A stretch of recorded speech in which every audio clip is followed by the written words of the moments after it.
Joshua, ¿cómo? Joshua Elaya Elaya Germán. Germano. Elaya. Sí, señor. Bueno, y la hoja de vida sí Sí, Elaya Germano. me disculpa, no, mi doctor, yo la va a presentar como un experto en la parte jurídica o la rama jurídica en educación. Yo Tiene No, y soy le perito pregunta, experto en legislación educativa. legislación. Perito experto en legislación educativa. Es el término apropiado. Listo, sí, señor. Bueno, vamos a hacer, como dijo un amigo, la transmisión.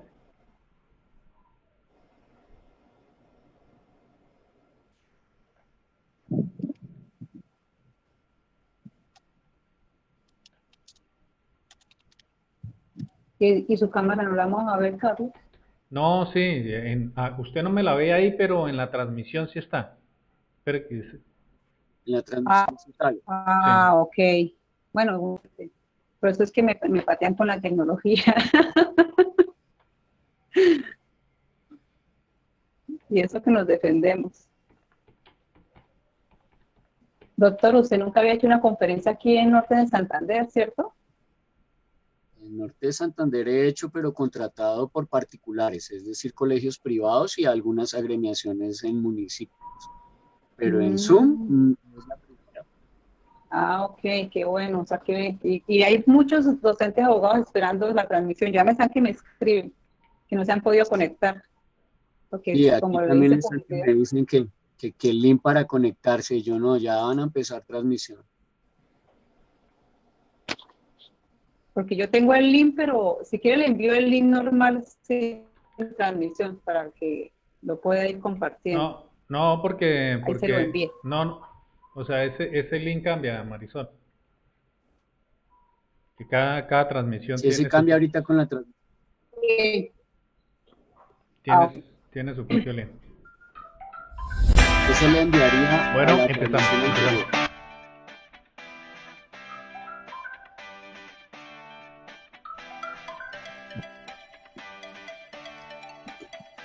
Listo.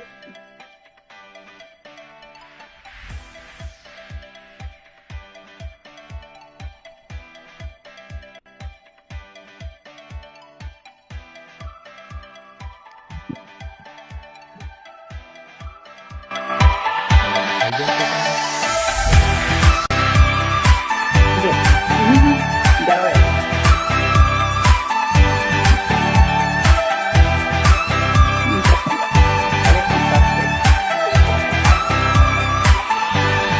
Todo lo que hablamos ahorita.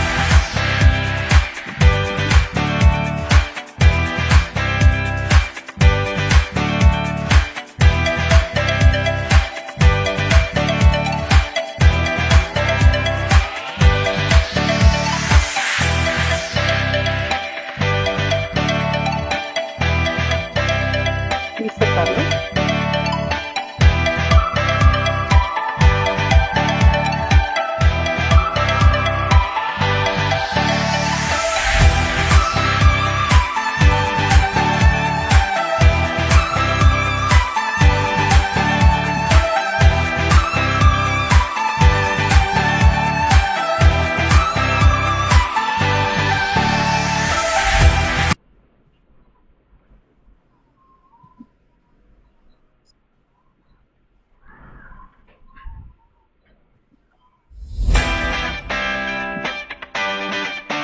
Ahí le envié el link. Perfecto.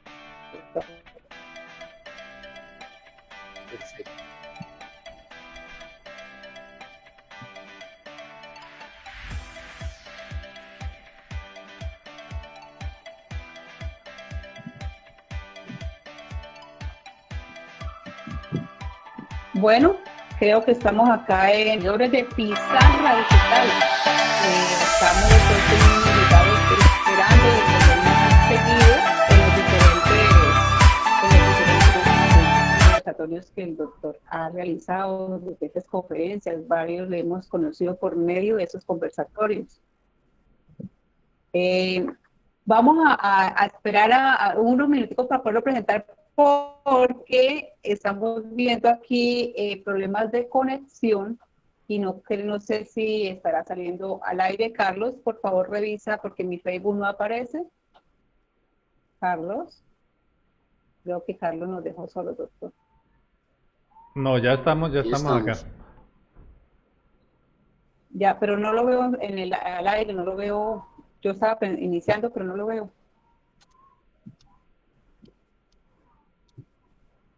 Apareció al principio, pero ya no lo veo.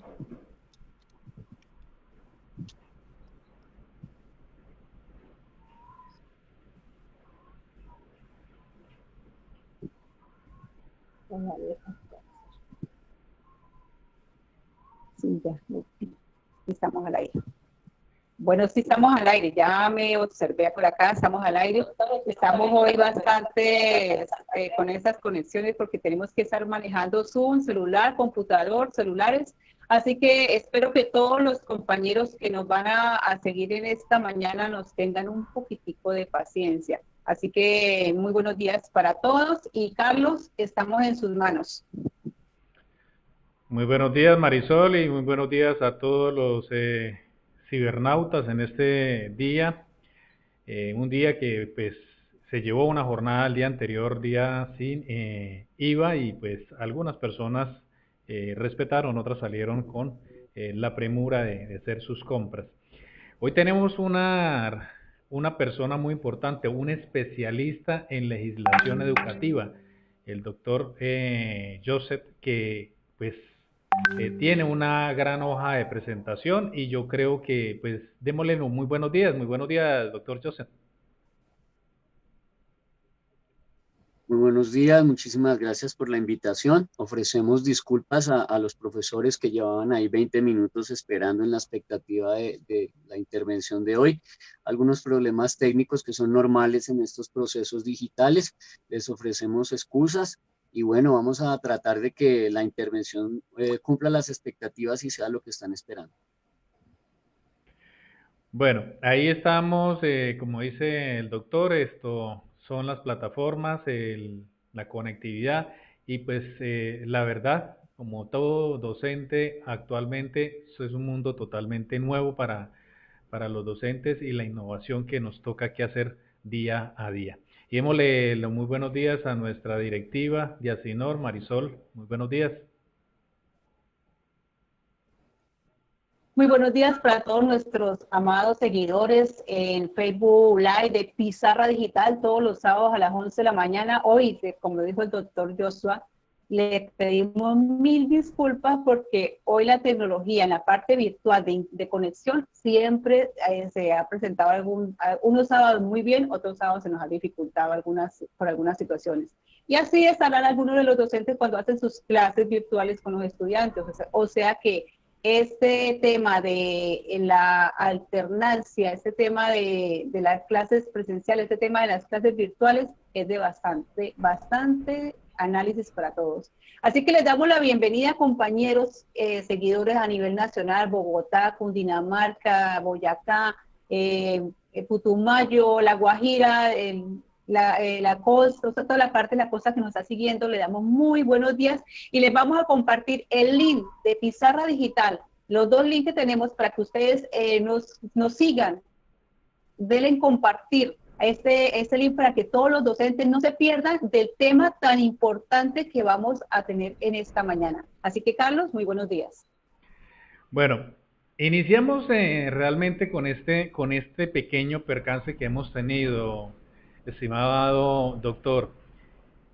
Tenemos nosotros los docentes en estos momentos un escenario totalmente distinto, acostumbrados a manejar el borrador, el marcador, los medios audiovisuales que tenemos comúnmente ahí en la aula de clase.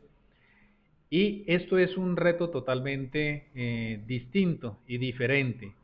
¿Qué problemas o qué consecuencias puede llegar a tener un maestro frente a esta tecnología? Usted que tiene bastante capacidad, conocimiento en la parte de capacitación y también de eventos virtuales. ¿Usted considera que esto es fácil o es algo difícil para el docente de hoy en día? Bueno, tengo que responder en dos aspectos. En el primero el técnico, y en el segundo el jurídico, porque finalmente la experticia que me acompaña es sociojurídica. Entonces, en ese orden de idea, como perito experto, tengo que responderte en los dos aspectos. El primero técnico, porque soy el pionero en Latinoamérica en utilizar la plataforma de el WhatsApp para dictar talleres y conferencias.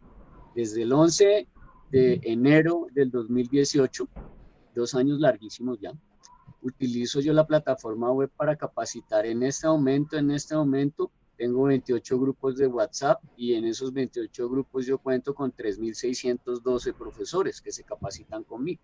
El uso de las plataformas digitales genera una problemática consistente en, primero, la conectividad, segundo, de la transmisión de virus y tercero, el complejo manejo de los hackers. Por eso te decía que tengo que hablar primero de lo técnico. Hay muchos profesores que a esta altura del partido, desafortunadamente, la gente se forma al criterio de que usted ya es profesor y ya maneja todas las redes. Y tenemos el problema de que hay profesores que tienen 50 años en adelante y a duras penas saben manejar su WhatsApp. Ellos no saben manejar las herramientas digitales y los padres de familia dan por sentado y ellos ya le dan crédito a que el profesor es profesor y ya tiene que saber el manejo de todas las redes digitales y de las problemáticas que ello conlleva. Entonces, eso es una mentira a voces. No todos los profesores tienen la experticia y el manejo de las redes digitales. Está visto que otro tipo de problemas es la conectividad, lo que vimos hoy. Llevamos 20, 25 minutos tratando de conectarnos. Puedes imaginarte el problema que se le genera a un profesor en una zona rural donde no puede coger bien la señal o donde sencillamente la conectividad es nula.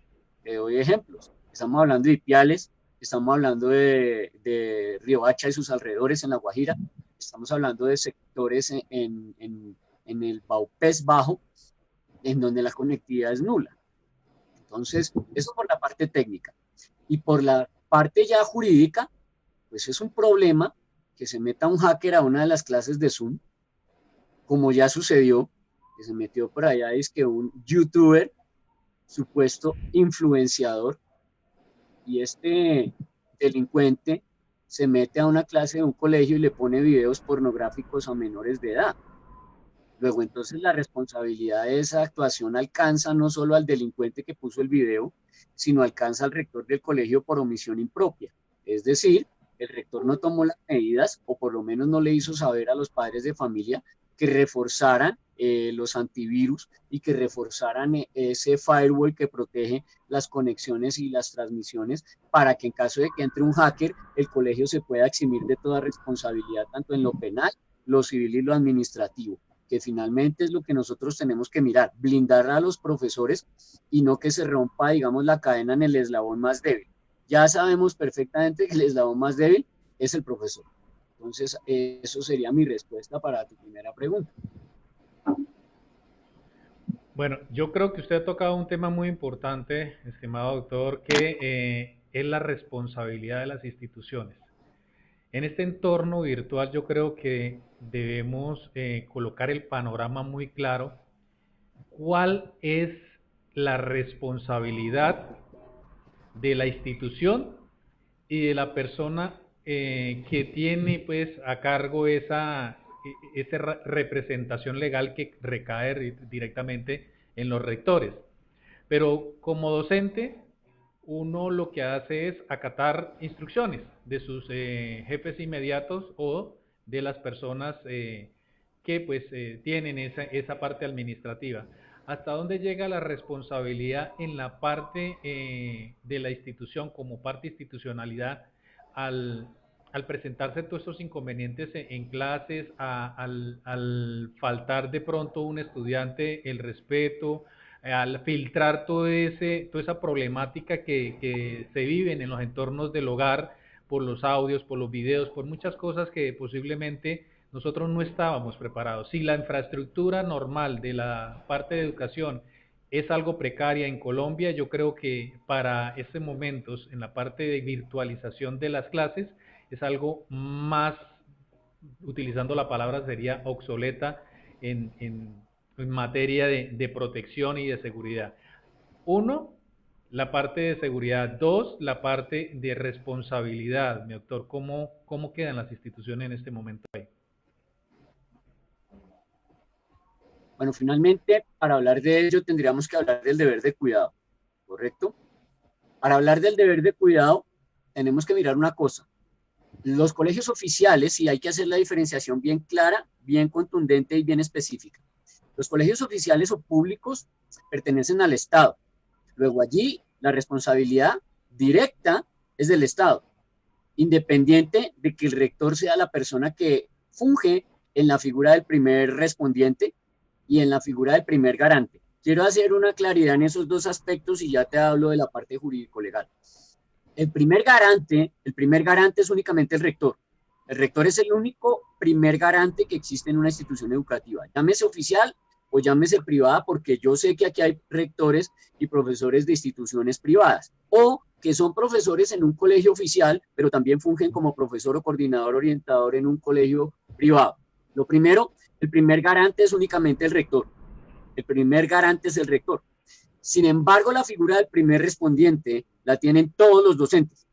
Entonces, ese cuento que me han sacado algunos profesores, incluso me escriben por interno, no es que nosotros sabemos que responde es el rector. Están más perdidos que embolatados. Ese cuento de que solamente responde el rector, no. Lo vamos a desglosar técnicamente para que me lo entiendan y pues obviamente va a quedar grabado para que después lo vuelvan a revisar. Primero, el desconocimiento de la ley no es una causal de exención. Entonces usted no puede llegar a salir con el cuento de que yo soy profesor, pero que no conozco la ley. O con el cuento que me salían algunas profesoras a veces en las conferencias que yo dicto presenciales, no, entonces toca ser abogada. Y entonces yo le decía, no señora, no le toca ser abogada, le toca ser precavida, porque el desconocimiento de la ley no la va a eximir. Y si usted es docente y no conoce la ley 1146 del 2007, que lleva 13 años en vigencia, ¿cómo es que usted es docente?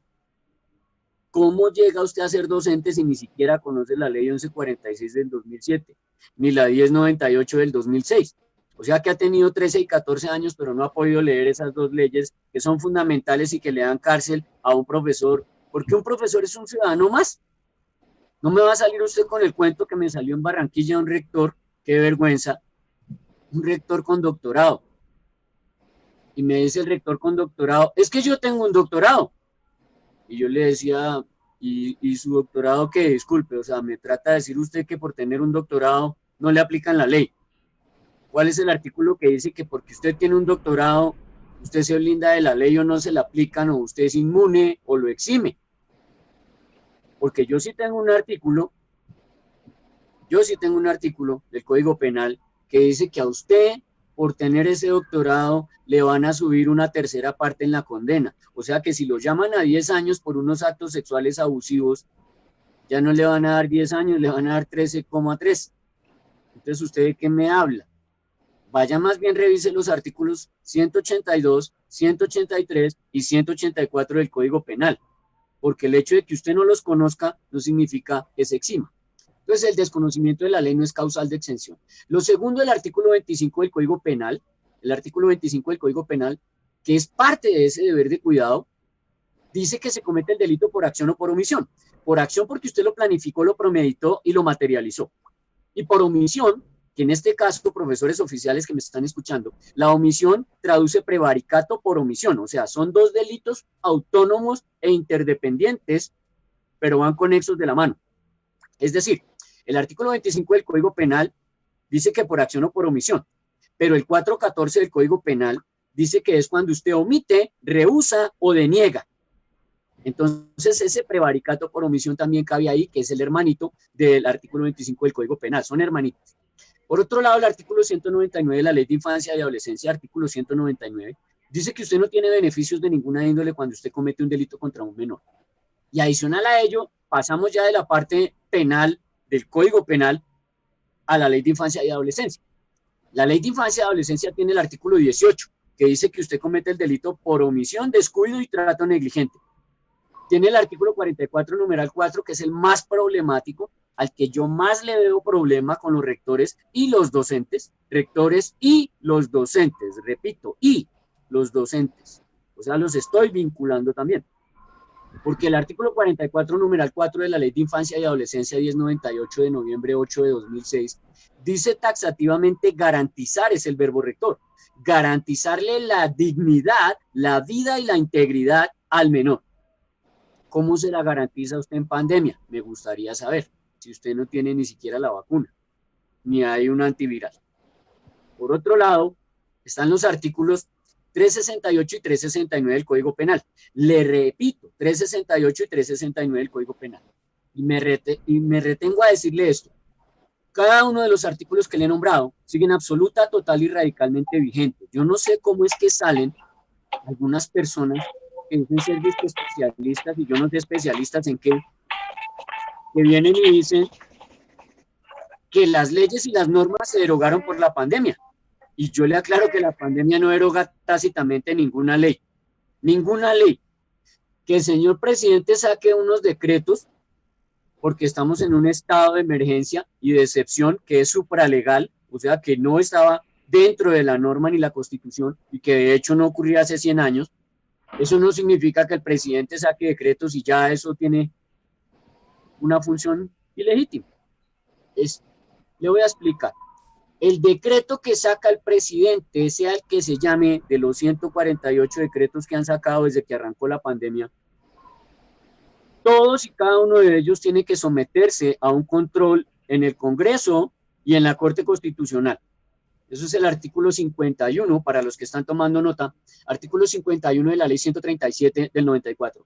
Pero también lo invito para que anote allí en sus apuntes el artículo 50 de la Ley 137 del 94, porque en ese artículo 50 de la Ley 137 del 94 se especifica claramente que ni siquiera en estados de excepción, ni siquiera en este estado de pandemia, el gobierno puede expedir decretos que vulneren la categorización laboral de los docentes. Es decir, querido profesor, ya sea de un colegio oficial o de un colegio privado que está escuchando este programa y que acudió a esta invitación cordial, le aclaro que a usted no lo contrataron para fungir en una labor o para fungir en una tarea o para fungir en un trabajo de extremo peligro o de peligrosidad extrema, que es ser contagiado por un virus que lo puede matar. Usted nunca firmó un contrato, o nunca, en el caso de los privados, no firmó un contrato, y tampoco en el caso de los oficiales usted no firmó un nombramiento en donde decía que usted tenía que someterse y sujetarse a una situación de extremo peligro para su salud. O sea, usted iba a trabajar en una labor profesional de alto riesgo. No creo que usted haya firmado eso, y si lo firmó, creo que usted tiene un grave problema de comprensión de lectura, porque usted debió leer primero lo que iba a firmar.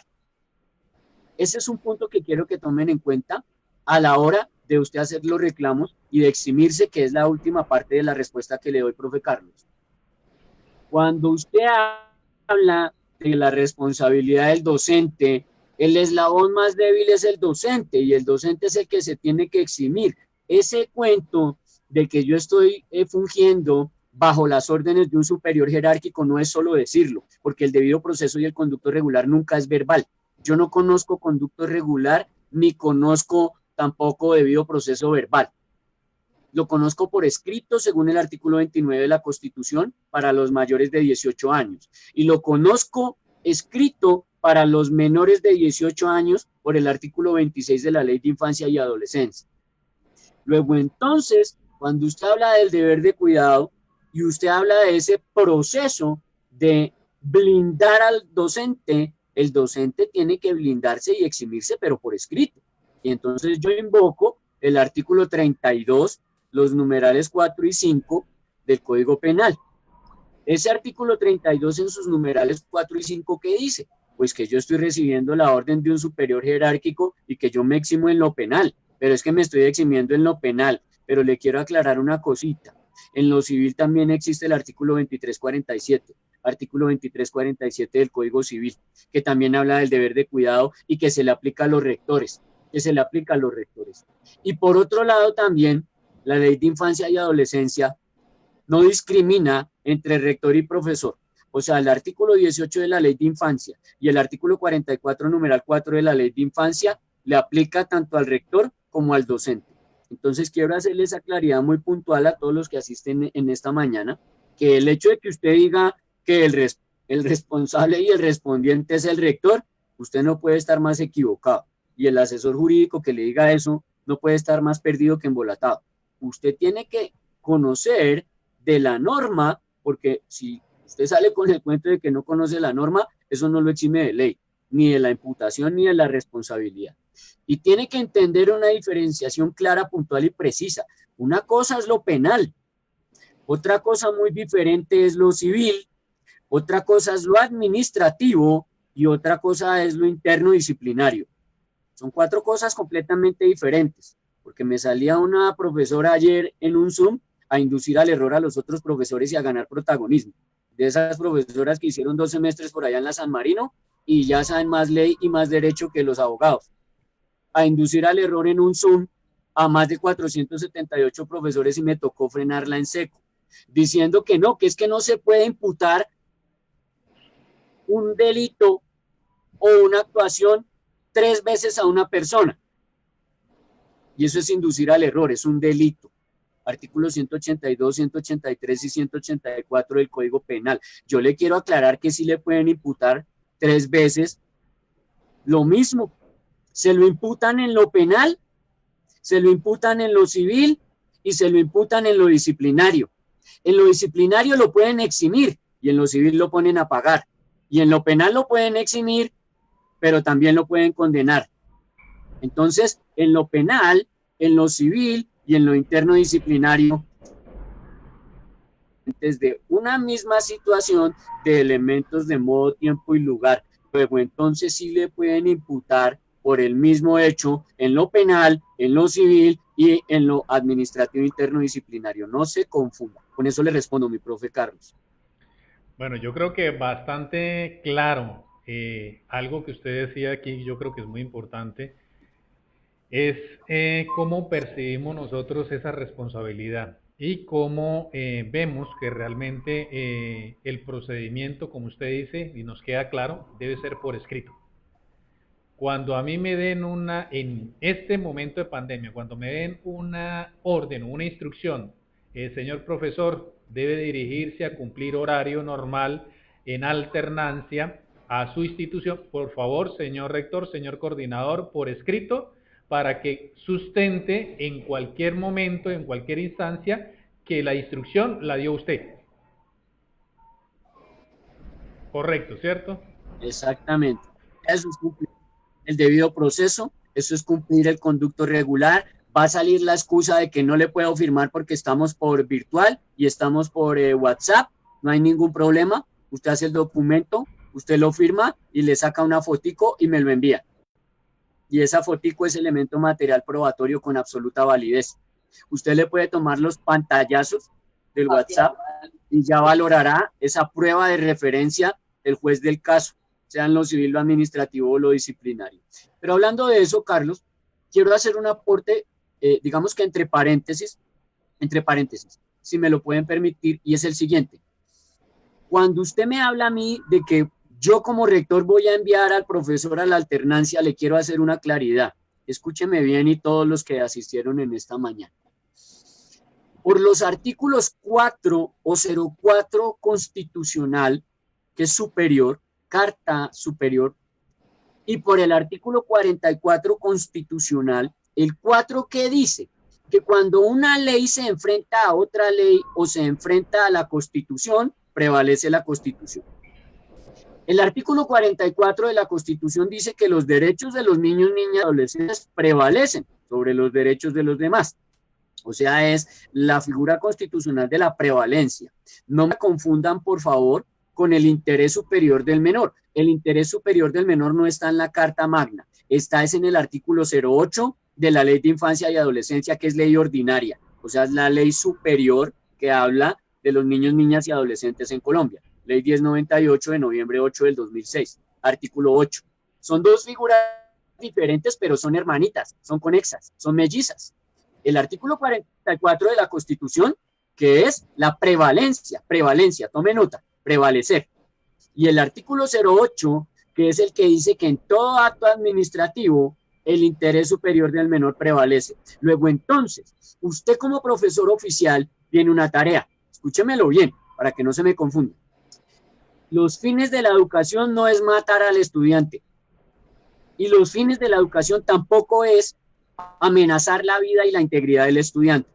Luego, entonces, antes que usted brindarle educación, tiene que garantizarle la vida, la integridad y la dignidad. Por artículos 44 de la Constitución, 44 de la Constitución, por artículo 4 de la Constitución y por artículos 17 y 18 de la Ley de Infancia, Ley Ordinaria. Luego, entonces, prevalece el derecho a la vida, porque está en el artículo 11 de la Constitución, y prevalece el derecho a la vida porque está en el artículo 17 de la Ley de Infancia y Adolescencia, por sobre el derecho a la educación que está en el artículo 67 de la Constitución, que dice es educación de calidad, no dice educación de cantidad.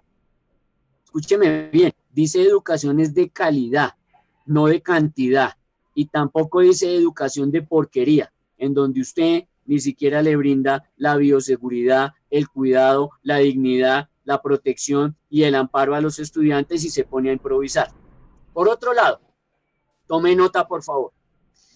El artículo 07, 08 y 17, más el 18 de la Ley de Infancia y Adolescencia complementan el deber de cuidado de los artículos que le acabo de dar, es decir, el 25 de la Ley de Infancia, ¿sí?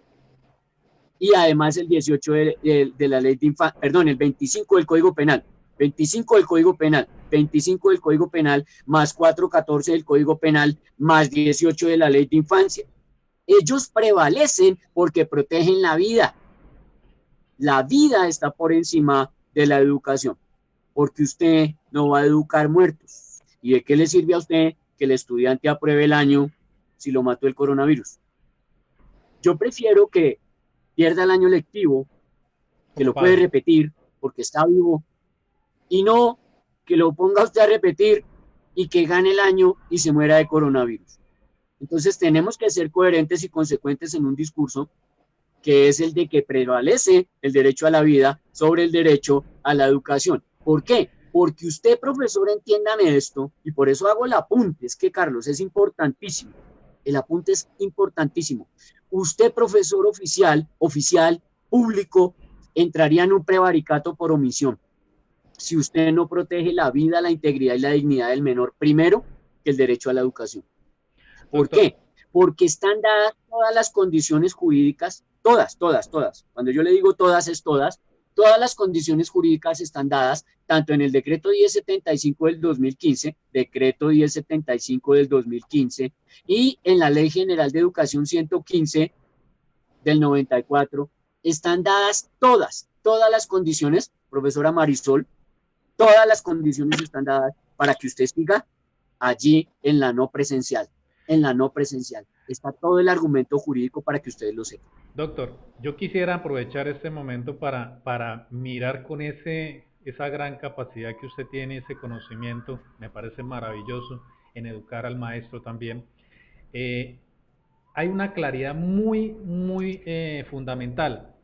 Usted lo ha dicho, la Constitución es norma de normas y ella misma lo dice. O sea, es donde están escritas las leyes. Entonces, sería bueno explicar, porque es que lo que dice usted, una cosa es un decreto nacional, otra cosa es un decreto regional, otra cosa es una circular, otra cosa es una orientación o ¿cómo se dice? Una opinión, ¿sí? Porque a veces lo hacen como consultar a la alta corte o consultar a una entidad del Estado y ellos emiten un concepto, que eso para mí pues sería algo como una opinión. Entonces me gustaría explicar por qué la mayoría de los secretarios de educación departamental y municipal del país a veces no entendemos, decimos el gobierno dio la orden con un decreto a ir a la alternancia y hay que hacerlo. Explicar ese pedacito yo creo que sería muy importante, doctor. Bueno, partamos de un punto específico. Los docentes no son abogados. Y como yo le decía ayer por ahí a un orientador, vea hermano, zapatero a tus zapatos. Usted hábleme de orientación, que es su tema, porque usted sabe de orientación y para eso es psicólogo y para eso estudió. Pero cuando se dirija a mí, yo le voy a hablar a usted de la 1090 del 2006, que es la que regula y maneja las obligaciones, las prohibiciones, los conceptos y el manejo de los psicólogos desde lo sociojurídico y desde la legislación educativa. ¿Qué traduce eso? Usted maneja el tema de lo académico cognitivo curricular y yo manejo el tema de legislación educativa hace 14 años. Y soy experto perito hace 14 años. Y he dictado 2.996 conferencias y soy autor de 17 libros. El último de mis libros se llama Legislación Educativa 2020. ¿Por qué le digo todo esto? Porque a veces la gente piensa que le está hablando una persona que salió ayer de hacer 2 semestres en la San Marino y resulta que están más perdidos que equivocados. El equipo jurídico que tiene nuestra empresa, porque somos una empresa privada, tiene 2 magíster, tiene un doctor, o sea, un PhD, y tiene una persona que tiene 2 especializaciones. Luego, entonces, la calificación de idoneidad de los 4 abogados que tenemos nos da para poder emitir un concepto medianamente cercano a la realidad. Voy a emitir un concepto medianamente cercano a la realidad, aclarando que no tiene fuerza vinculante de ley, lo que acaba de decir Carlos. Solamente es un concepto, es un criterio, no tiene fuerza vinculante de ley, porque yo no soy un órgano del Estado que obligue, simplemente emito un concepto sociojurídico y ya. Y lo emito consciente de que lo que estoy diciendo se apega a la norma y se apega a lo que está legislado, porque lo estoy grabando, porque queda el audio y porque yo no voy a inducir al error para que me metan 1 a 3 años de cárcel por el artículo 182, 183 o 184 del Código Penal. Imagínense yo enseñando que no inducir al error y yo induciendo al error. Partiendo de ese contexto que le acabo de dar, la pirámide de Kessel es clarísima. En el culmen, en la punta, en la cabeza, están las normas internacionales, que van ligadas de la mano por bloque de constitucionalidad a la Constitución o la Carta Magna de cada país, no solo de Colombia, de cada país. Posterior a ello vienen las leyes ordinarias, que en este caso está la Ley de Infancia y Adolescencia para los menores, el Código Penal para los adultos y el Código Civil. Luego vienen otras normas y leyes que son legisladas por el Congreso, ¿sí? 4 sesiones en Cámara, 4 sesiones en Senado, 2 plenarias y una sanción presidencial. Luego vienen los decretos, mire dónde vienen los decretos. Constitución acá, mire dónde vienen los decretos. Y luego si vienen las regulaciones o las demás regulaciones, ordenanzas, resoluciones y etcétera. De una manera bizarra, de una manera bizarra y antijurídica, están colocando la directiva 11 y la directiva 12 incluso por encima de la Constitución. Yo no sé de dónde sacan esa figura jurídica bizarra. Una directiva ni siquiera está por encima de la ley. La directiva está aquí abajo, la ley está aquí arriba, Constitución aquí arriba. Y muchos profesores están colocando directiva por acá y secretarios de educación. Los entiendo, no los juzgo y no los critico porque zapatero a tus zapatos. Ellos saben es de educación, pero de la parte jurídica no creo que sepan de a mucho.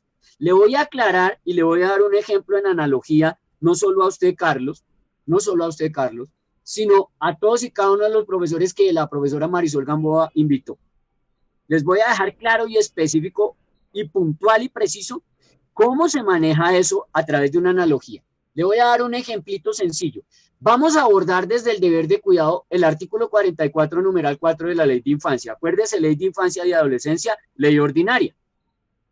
Resulta que la ministra no deroga leyes. Resulta que el presidente no deroga leyes. Resulta que es el Congreso y el Senado el que deroga leyes, pero si lo hace el presidente mediante un decreto de emergencia, le tienen que pasar la ley 137 del 94 para revisión en el Congreso y allá también en la Constitución. Artículo 51 de la ley 137 del 94. Pero resulta que el artículo 44, numeral 4 de la Ley de Infancia y Adolescencia sigue total, absoluta y radicalmente vigente. Y reza taxativamente, se lo voy a leer, abro comillas. Artículo 44, obligaciones complementarias de las instituciones educativas, o sea que aplica para privados, oficiales, sabatinos, nocturnos y por ciclos. Los directivos y los docentes de esos establecimientos académicos y la comunidad educativa en general, oiga, lea, comunidad educativa en general. Comunidad educativa en general traduce todos los profesores, orientadores, coordinadores, y directivos y administrativos. Pondrán en marcha mecanismos para, o sea que aplicas para todos. Numeral 4, verbo rector, garantizar a los niños, a las niñas y a los adolescentes que el pleno, ahí dice pleno, no dice la mitad, no dice 3/4, no dice 1/3, es el pleno. El pleno respeto ¿a qué? A su dignidad, a su vida, a su integridad física y a su integridad moral dentro de la convivencia escolar. Yo me pregunto cuál es el rector que en este momento de pandemia tiene la vacuna, tiene un antiviral, o tiene el protocolo, como yo escuchaba por allá hace 4 días, a una disque experta, eso ahora todos son expertos en todo, una disque experta diciendo que no, que eso mandemos a los niños a los colegios, que vayan a lo presencial, que eso no sea, eso no pasa nada, decía la señora experta yo no sé en qué, eso no pasa nada, no sean bobitos, los niños no se contagian, y si se contagian los niños no se mueren, decía la experta. Yo le pregunto a la experta, a usted en sentido común, el menos común de los sentidos, Carlito y profesora Marisol, el sentido común es el que menos usan, y menos los expertos.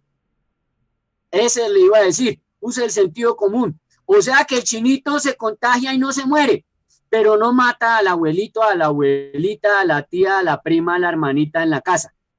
Pero es experta sin sentido común, porque mira solo con el ojo del bolsillo.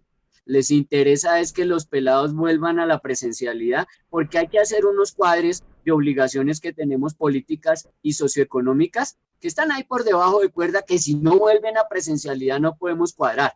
Entonces mandemos a los niños al genocidio, porque no es que hay que cuadrar unas cuenticas.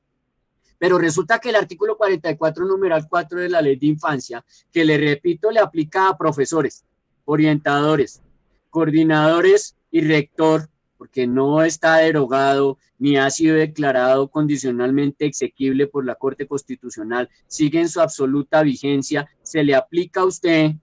¿Usted me garantiza que el niño no se contagia? Es que yo tengo los protocolos, decían algunos rectores. Yo le decía, o sea, usted tiene el protocolo, o sea, usted me garantiza, o sea, usted a mí, que yo tengo mi hijo matriculado en su colegio, usted me firma un documento en donde usted me dice que cumpliendo los protocolos mi hijo no se contagia. Al favor y me lo firma con su huella. Que cuando mi hijo se contagie, yo vengo por mis 900 millones de pesos. Y vengo por usted. En lo penal, en lo civil, en lo administrativo y en lo disciplinario, porque usted me violó el deber de cuidado y porque usted me engañó. Usted me dijo que los protocolos usted los cumplía y mi hijo no se contagiaba. Y veremos entonces las demandas hasta dónde llegan. Le va a pasar a usted lo mismo que allá a la gobernación de Boyacá con el profesor que condenaron por llevarse los niños sin permiso del rector, que no tocó pagar sino 200 y poco de millones le tocó pagar al profesor, para los profesores que no creen que ellos respondan. Vaya, busque la noticia, por ahí anda rodando ese refrito 4 días en las redes. Gobernación de Boyacá, y el profesor fue el que tocó pagar, el profesor, no el rector. Volvamos al artículo. Si usted me puede garantizar a los niños, niñas y adolescentes el pleno respeto a su dignidad, a su vida, a su integridad física y moral dentro de la convivencia escolar en esta situación de pandemia, recíbalo en alternancia. Pero si usted no puede, ni en colegio público, ni en colegio privado, ¿cómo se le ocurre atreverse a recibirlo? Caso número 2, y cierro la respuesta para usted, profe Carlos y profesora Marisol. En el caso número 2, el padre de familia se lleva al hijito el fin de semana a otro municipio, viola las normas sanitarias y le da lo mismo, y se lo lleva para donde el primo, el tío, el abuelo. Allá el niño se contagia. El niño viene contagiado y es asintomático. no se le ven los síntomas. Y el niño el lunes va al colegio contagiado, donde no se cumplen los protocolos, donde posiblemente no hay agua, donde posiblemente no hay suficientes baterías higiénicas o de baños, donde posiblemente él se come las papas y le da en la boca a su compañerita que ya contagió a la primera y empieza a jugar con los otros porque los niños no entienden de contagios, ni de pandemias, ni de deber de cuidado. Y el niño durante 14 días que se le reproduce el virus en la garganta para poder entrar a su organismo, en 14 días contagiado, ¿cuántos niños me contagió en el colegio? El papá, cuando vea que el niño ya tiene la sintomatología y ya se le desarrolló el virus, va a venir al colegio y no le va a decir al rector, ay, qué pena, es que yo me fui de fin de semana y contagié a mi hijo en un municipio y vine y te lo traje al colegio a que contagiara a otros 14, en 14 días como mínimo contagió uno, digamos que uno, pero usted y yo sabemos que son unos 20 o 30, pero digamos que uno.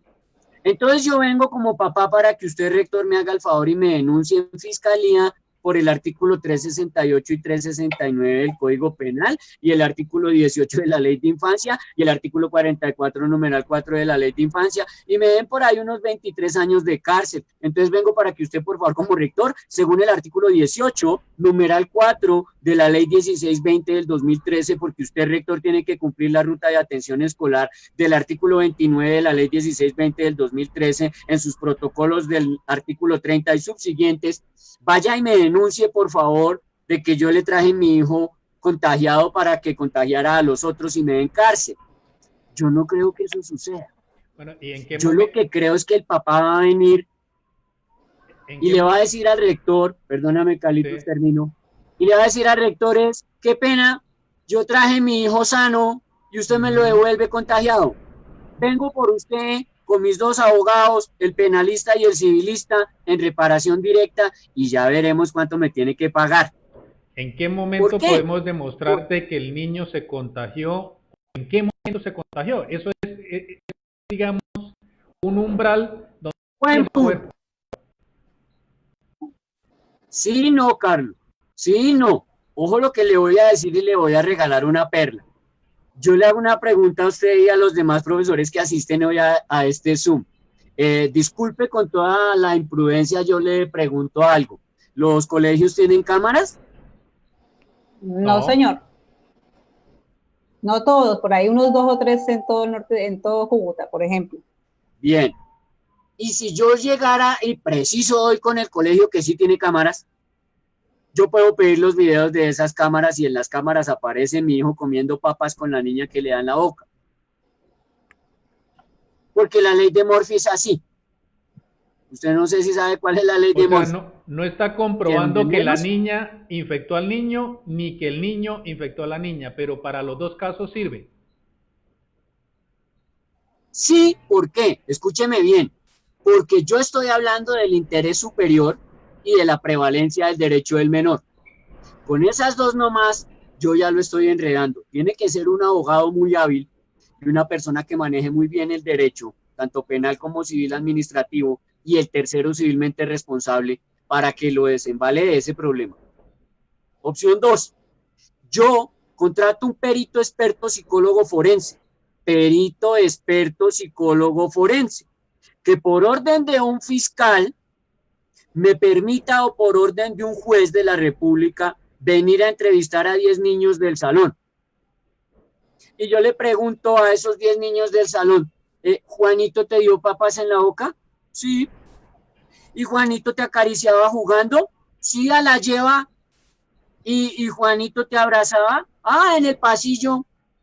¿Y Juanito se jugó contigo encima? Sí, en el baño. ¿Y ustedes escupían en el piso? Ah, sí, jugando. ¿Y se revolcaban ahí mismo en el piso? Pues estábamos jugando fútbol. Y cuando ese perito psicólogo entrenado forense haga esas preguntas, yo ya estoy dirigiendo las respuestas a encontrar quién contagió a mi hijo. Y entonces voy a aplicar todo el deber de cuidado. artículo 44, numeral 4 de la Ley de Infancia, artículo 18 de la Ley de Infancia, artículo 20, numeral 1 de la Ley de Infancia, 414 del Código Penal, 25 del Código Penal, 368 del Código Penal, 369 del Código Penal. No seamos tan extremistas, llamémoslo así, porque la ley existe y se la aplican, pero la gente cree que no. El profesor allá de Puerto Boyacá pasaron casi, creo, no puedo decir la cifra exacta, pero creo que fueron 14 años para ese fallo, el Consejo de Estado. Y durante 14 años ese profesor pensó que no pasaba nada, hasta que le llegó la cuentica de cobro por 200 y péguele de millones. Y ahí sí entendió que sí pasaba algo. Aquí puede ocurrir lo mismo. Pueden pasar 10 o 14 años después de esta pandemia y viene el Consejo de Estado después y le dice a usted que sí hubo contagio y que usted sí fue culpable. Lo veremos en el camino. Pero no seamos extremistas, Carlos y profesora Marisol. Para usted demostrar que no hubo contagio, le cuento una mala noticia. A usted le toca contratar un abogado y unos peritos. Y no creo que sean gratis. Y no creo que el sindicato le ponga la plata, no creo que la Secretaría de Educación le ponga la plata y no creo que el Ministerio de Educación le ponga la plata para pagarle a ese abogado o los abogados. Mejor dicho, y la doctor, gente cree... Yo le diría esto para analizar o darle el consejo directamente a los maestros. Vamos a ver que con la norma, digamos, hay un gran desconocimiento por parte de los maestros en Colombia. ¿Por qué? Porque posiblemente lo que dice usted, no tomamos la prevención de leer o al menos indagar o al menos buscar un profesional. Eso le va a tocar por bolsillo propio. Entonces, además, tenemos que resaltar que los gobernantes solo duran 4 años y lo que dice usted, el proceso va a durar 5, 10, 12, 14 años y en algún momento va a surgir. Y la responsabilidad, quien está en carrera, que en este caso sería el docente, o sea, en permanencia, pues él va a ser el afectado porque es el primero que van a buscar, o el primer eslabón, o la primera grada de esa gran escalera es el docente. Entonces, yo creo que todos los docentes, como los entes sindicales, debemos tener muy en cuenta cómo se va a llevar ese proceso de la alternancia. Y doctor, le pido que pues obviamente usted, para que trabaje ahí en su capacidad de organizar todo ese montón de ideas y esa información, vamos a darle paso a Marisol para que haga un saludo ahí en las redes sociales que están conectando y algún detalle. Pero hay algo muy importante, yo lo digo con una poca información que uno tiene. A veces las secretarías, el Ministerio de Educación y las secretarías departamentales y municipales no están tomando las cifras que se están presentando, sobre todo en la parte de salud. Hablemos de cómo está la infraestructura de salud en Colombia, si está en capacidad o no está en capacidad. Y otra cosita, que lastimosamente los secretarios, vuelvo y le digo, y lo mismo el Ministerio a veces de Salud, no toman por cada una de las regiones y le dejó la responsabilidad a las regiones para decir, tomen ustedes la decisión. ¿Cómo está la ocupación de las UCI? Las pocas UCIs que hay. Y fíjese que ya empiezan a ver los primeros detalles allá en Bogotá, donde tienen un montón de camas, pero no tienen ventiladores o no tenían ventiladores. Y eso es preocupante porque eso es una de las cosas más necesarias para un paciente que se complica en una UCI. Vamos a dejarle el espacio mientras que usted acomoda ese montón de ideas que tiene y información a Marisol para que nos salude ahí a las personas en la gran red de Pizarra Digital. Marisol. Bueno, estamos... Bueno, Carlos, muchísimas gracias, Carlos, por cederme acá la palabra. Soy muy admirada de todos los mensajes que nos está enviando el doctor Joshua Germano, no, el otro nombre no soy capaz de decirlo, por la pronunciación. Le cuento que nos quedan muchas inquietudes. O sea, nosotros los docentes debemos aprender mucho en la parte de derecho. Tenemos que aprender a manejar la parte legal, porque con este episodio que estamos viviendo en estos momentos, este episodio de pandemia, y que nosotros no sabemos qué pretenda el gobierno nacional, porque el gobierno nacional está es muy astuto en todo lo que realiza, está muy bien asesorado, y el gobierno nacional no va, ¿cómo es? Pisada sin tajada, no me acuerdo bien la frase, o sea, cualquier cosa que ellos envíen, sabemos que va a venir algo en contra del magisterio o en contra de la comunidad educativa.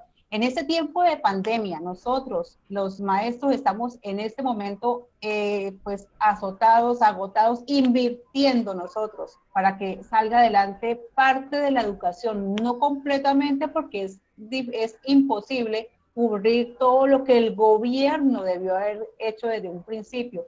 Mientras que el gobierno, doctor, eso es lo que de pronto un tema que me están preguntando varios docentes, mientras que el gobierno nos envía a Semana de Desarrollo Institucional en marzo y en abril a vacaciones, ingresamos el 20 de abril luego a nuevas clases porque Bogotá sí se mantuvo firme, el resto de departamentos nos cambiaron el calendario académico.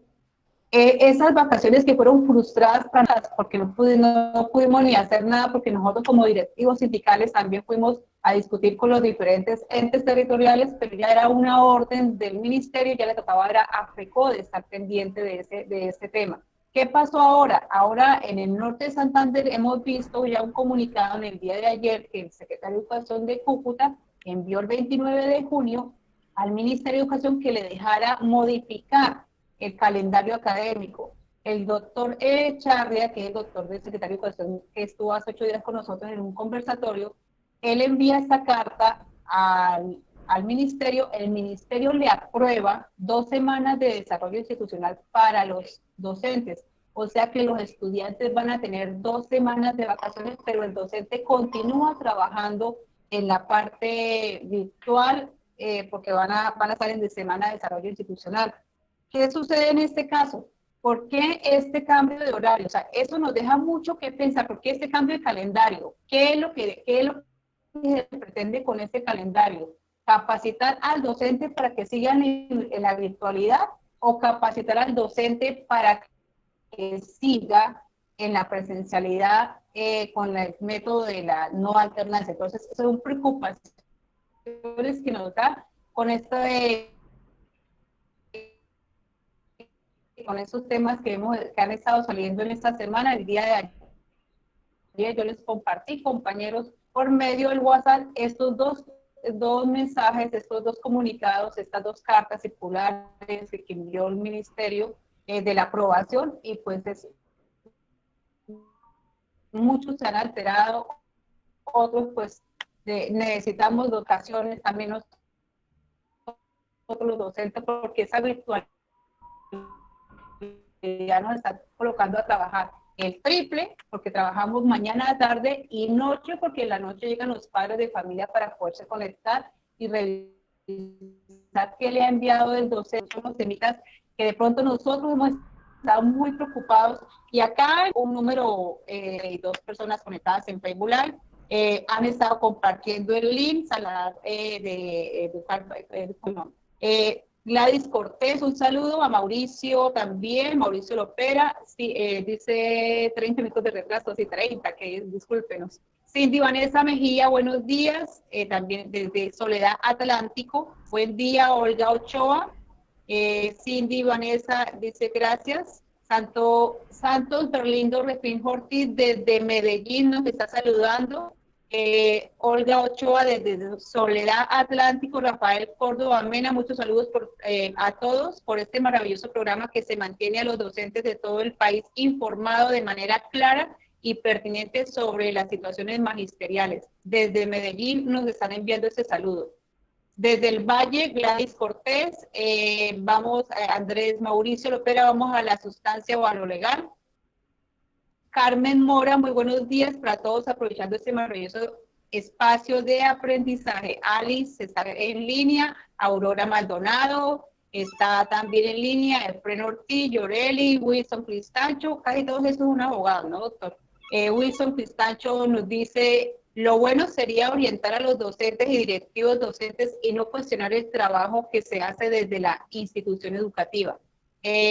Alba les habla también de que dice, derecho a la integridad personal, los niños, las niñas y los adolescentes tienen derecho a ser protegidos, que es el tema que el doctor ha estado hablando. Javier Romero Villamizar, buenos días desde Pamplona, nos saluda también desde Cúcuta, Gladys, Javier Rosa, David nos saluda desde Magdalena, Santa Marta, Marta Cecilia Castillo nos saluda desde Convención, Virginia Flores,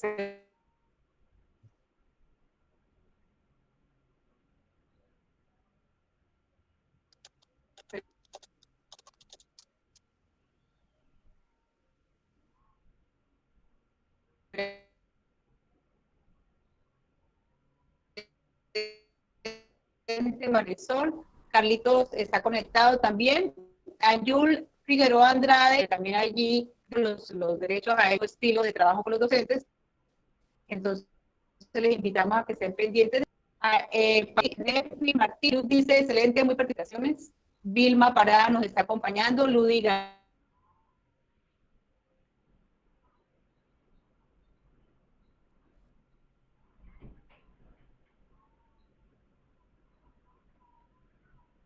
Bueno, creo que se le cayó tantica la conexión a nuestra compañera Marisol. Sí, sí. Pero, doctor, yo creo que es algo muy, muy bueno de pronto nosotros decir lo que le decía.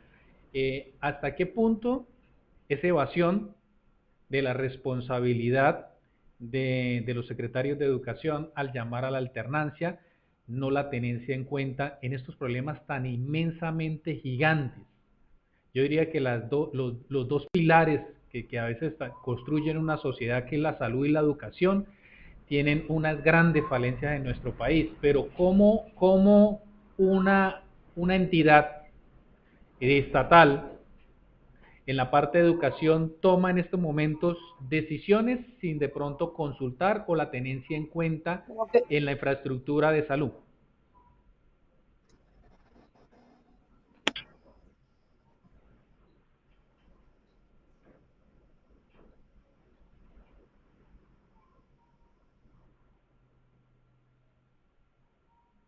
Carlos, el asunto es más que de desconocimiento. Pienso yo que es un asunto de poder. Es increíble, es imposible, resulta irresponsable, resulta temerario, emerge ininteligible que los asesores del Ministerio de Educación no conozcan la ley de infancia, que los asesores del Ministerio de Educación no conozcan el Código Penal y el Código Civil. Eso yo no me lo creo. Yo creo que ellos lo conocen, pero sencillamente el ejercicio es delegar esa responsabilidad en un orden jerárquico, que es lo que hicieron finalmente.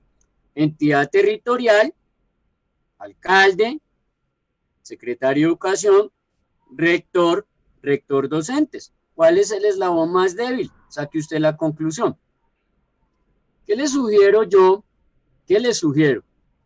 Lo primero, el artículo 32, numerales 4 y 5, artículos 32, numerales 4 y 5, del Código Penal, dice que si la orden viene de un superior jerárquico, que si la orden viene regulada por un documento que es legítimo y que fue dado en una orden por un superior, yo me puedo eximir porque estoy obedeciendo esa orden del superior. Pero yo le pregunto, ¿usted se exime en lo penal y entonces ya eso lo exime en lo civil? ¿Y ya lo exime en lo disciplinario? No, señor, solamente lo eximió de lo penal. Mi sugerencia es, voy a darle algunos artículos para que los lean en casa, ya para cerrar, para que los lean en casa y saquen conclusión.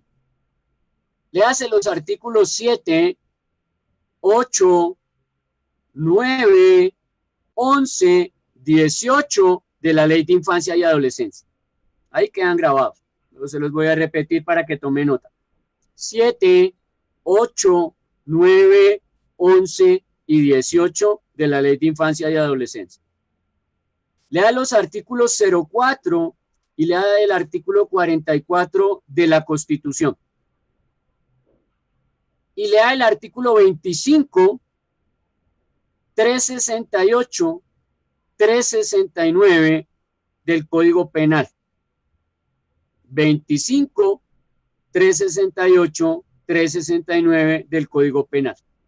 Y finalmente, léase los artículos 182, 183 y 184 del Código Penal.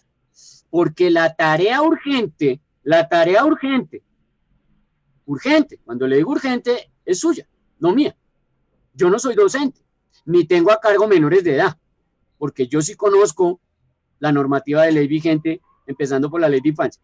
Conozco el deber de cuidado y sé las implicaciones jurídico-legales que es tener un solo menor de edad, uno. Entonces, en ese orden de ideas, lea todos esos argumentos de ley para que usted se pueda eximir es dejar la responsabilidad a un lado, blindarse. Blindarse es el término coloquial, eximirse es el término técnico. De esa responsabilidad y delegársela al que se mete a firmar.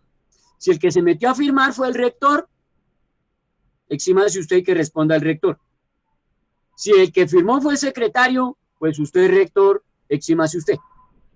Y si usted es secretario, vio que la que firmó fue la ministra, pues exímase usted, secretario, porque en el orden jerárquico todos van a responder. En mayor o menor medida, pero todos van a responder.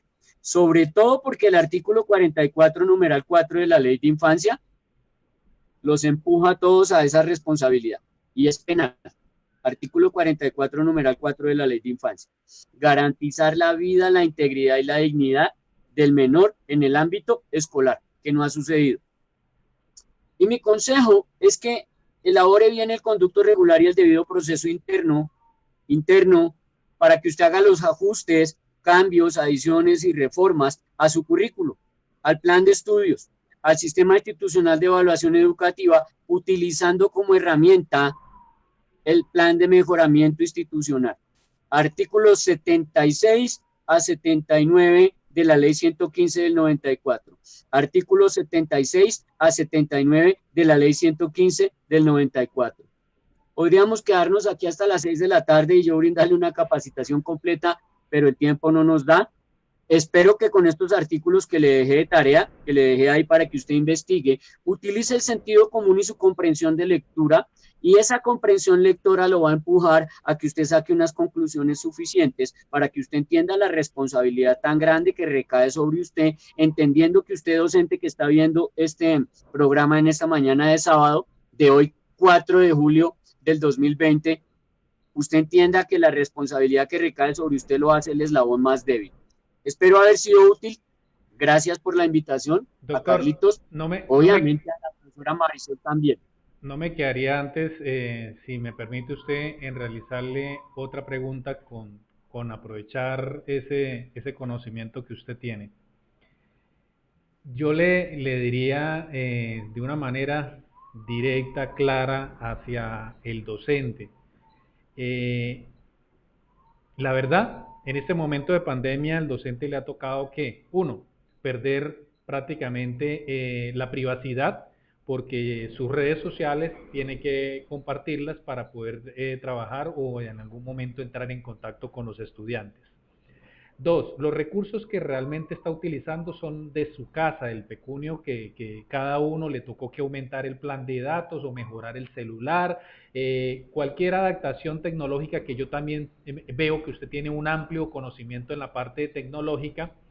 Entonces, toda esta infraestructura que le ha tocado que implementar como parte propia y asumir del bolsillo, nos lleva a hacer una pregunta, posiblemente a muchos. O sea, en este momento que estamos analizando y que el gobierno, no sé, pues está pensando en que existan 2 semanas institucionales para que podamos capacitar, que eso yo creo que debería de haber sido lo primero que debió hacer el Estado como tal y la Secretaría de Educación, perdón, el Ministerio de Educación y las secretarías, llamar a los docentes y prepararlos para un mundo virtual, que eso no se hizo. Pero bueno, ¿cómo el docente puede demostrar? ¿Será con horas extras que se puede justificar o que sea reconocido? Yo creo que el docente no quiere aquí plata. El docente quiere es un descanso porque realmente está agobiado, está estresado, está, mejor dicho, vuelvo y le digo, primero le tocó que invertir del bolsillo, segundo, perdió privacidad, tercero, trabajos extenuantes porque lastimosamente si uno como parte de sistemas a veces no maneja muy bien las herramientas, pues las personas que posiblemente muy difícilmente manejan un celular. Entonces lo que trataría es de buscar, si es posible, que el docente le reconozcan ese trabajo extra y que por algún medio se busque la viabilidad que se tomó en esa decisión de adelantar las vacaciones y no, el maestro realmente no ha descansado. El maestro cuando dijeron vamos a mandar a los niños a la escuela y vamos a entrar a vacaciones, le tocó que seguir trabajando porque es prepararse para este mundo virtual. Entonces, ¿sí habrá una posibilidad de eso, doctor? ¿Usted en su amplio conocimiento de norma? Profe, le voy a responder así como dice con un Zoom también, que nosotros desarrollamos para un sindicato en el Valle del Cauca, para US de Valle. El 9 de junio, mire la fecha, 9 de junio.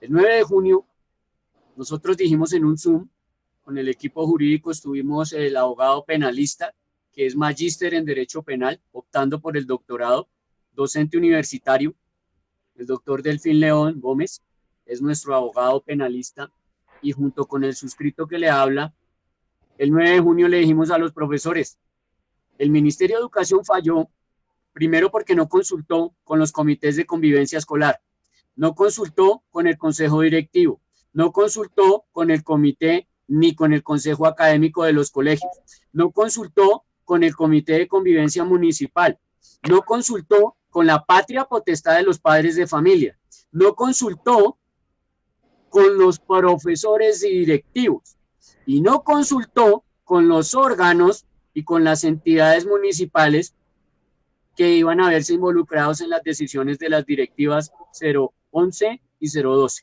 Sus subsiguientes, los 12 anexos y el documento de 29 páginas que sacaron el 18 de junio.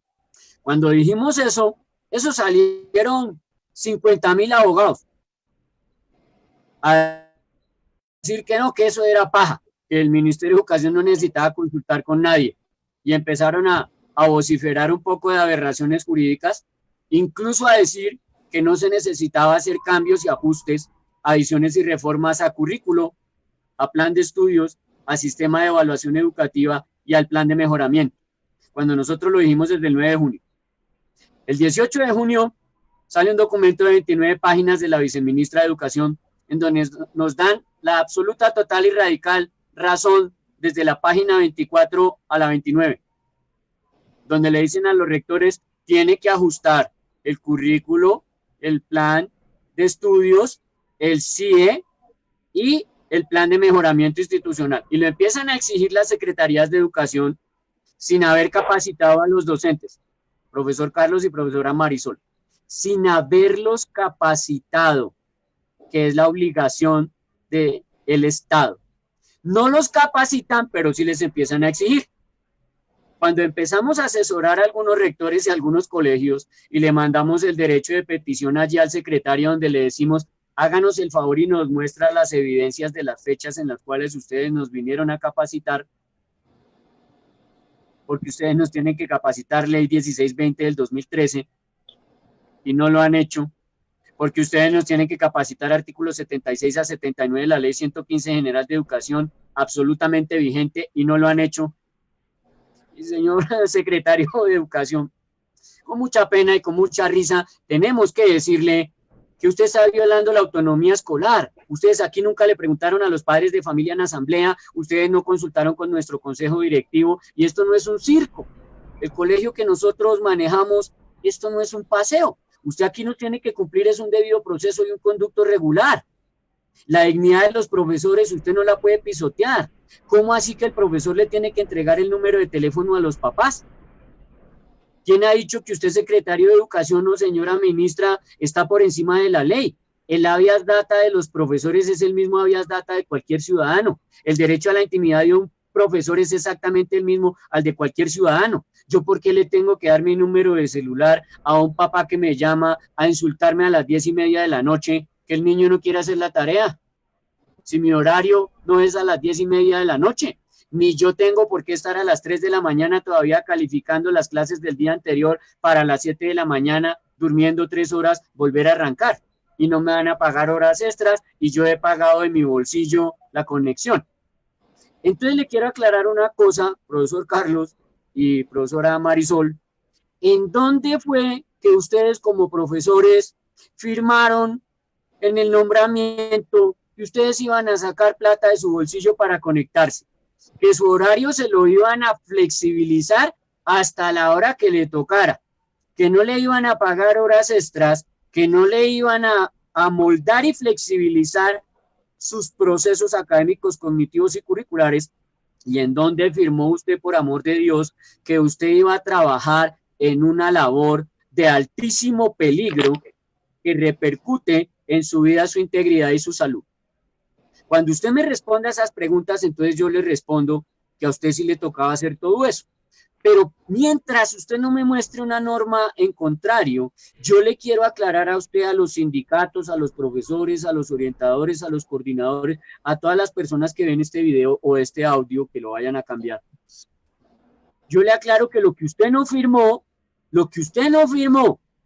allá, en su nombramiento, en su manual de funciones, usted no lo tiene por qué hacer. Porque yo no lo contrato a usted como panadero y a usted le toca lavar el baño, atender los clientes, recoger la basura e ir a hacer domicilios. Yo lo contraté fue como panadero y usted como panadero me hace pan. Usted no me hace domicilios, ni me lava baños, ni me atiende al público. Que ustedes, motu propio, lo hayan querido hacer, eso es su problema. Pero el secretario de Educación, el ministerio y aún su propio rector no tiene por qué obligarlo a realizar labores y actividades que en su carta, en la cual lo nombran como docente, le aplican un manual de funciones académicas, cognitivas y curriculares. Quiero que les quede absoluta, total y radicalmente claro. No les va a pasar lo mismo que está ahorita sucediendo con los orientadores, que muchos rectores irresponsables le están dando la orden a los orientadores y a las profesoras y profesores de biología de que hagan disque los protocolos de bioseguridad. Yo no sé en dónde carajos dice que un orientador o un profesor de biología es idóneo para hacer esos protocolos. Pero esperemos que los profesores se regalen y lo hagan, los orientadores se regalen y lo hagan, y cuando esos protocolos fallen, yo le voy a decir a quién le van a poner la demanda por reparación directa. Primero, porque si yo lo voy a demandar, adivine qué voy a poner. Yo voy a poner que usted no es idóneo para hacer eso. 2, que usted se extralimitó en funciones. Y 3, que eso no estaba en su manual de funciones. Y lo pongo a responder. Usted me va a salir con el cuento de que no, es que yo estaba obedeciendo al rector. Y entonces yo le voy a decir, señor, usted tiene un código de ética. Usted sabe que usted no puede fungir en una tarea para la cual usted no es idóneo. Usted como carnicero no puede hacer cirugías. Usted es carnicero, mijo. Los carniceros no hacen cirugías. Por eso, zapatero, a tus zapatos. Por eso nosotros manejamos el área sociojurídica y jurídico-legal. Por eso somos una empresa privada. Por eso tenemos especialistas en las 4 áreas del derecho. Por eso el perito soy yo. Y yo me tengo que conocer el Código Penal, el Código Civil, el Código de la Infancia, el Código de Policía. Me tengo que conocer la legislación educativa y las 17 leyes que debe contener un manual. Y me las sé. Por eso tengo la plena, absoluta y radical autoridad para decirle, estos son los artículos. Y lo grabo y lo digo en audio y en video. Y usted va y los busca y en efecto, esos son. De lo contrario, Usted no se ponga a emitir juicios ni conceptos de lo que no conoce, porque puede llegar a inducir al error y se va a meter en problemas. Mi sugerencia, profesor Carlos, profesora Marisol, para cerrar, todo por escrito, todo por escrito. Usted le manda su cartica allá al señor secretario de Educación, sí, como no, vamos a ir a la alternancia porque usted dio la orden y porque usted es el que manda, pero lo hacemos directa, absoluta, total y radicalmente responsable, tanto en lo penal como en lo civil, lo administrativo y lo disciplinario, de cualquier tipo de contagio que se pueda presentar por su orden, por su decisión, porque el que manda, manda, aunque mande mal, pero también responde en lo penal, en lo civil, lo administrativo y lo disciplinario de aquello que dio la orden. Eso no es que aquí yo doy órdenes y yo no le respondo a nadie, como muchos creen y me han dicho profesores, no, es que el presidente saca decretos y decretos y decretos y nadie dice nada. Y yo le digo, no señor, váyale a la ley 137 del 94 que sigue vigente y no ha sido derogada y no la pueden derogar porque sería inconstitucional. Es una ley que se decretó, precisamente se sancionó en el 94 para que no haya dictadorcitos, sino para que todo siga el conducto regular, el debido proceso de un Estado social de derecho. Así en Colombia el Estado social de derecho se da en el papel, pero hay que pelear por esos asuntos a la mano, con argumentos jurídicos, con argumentos válidos.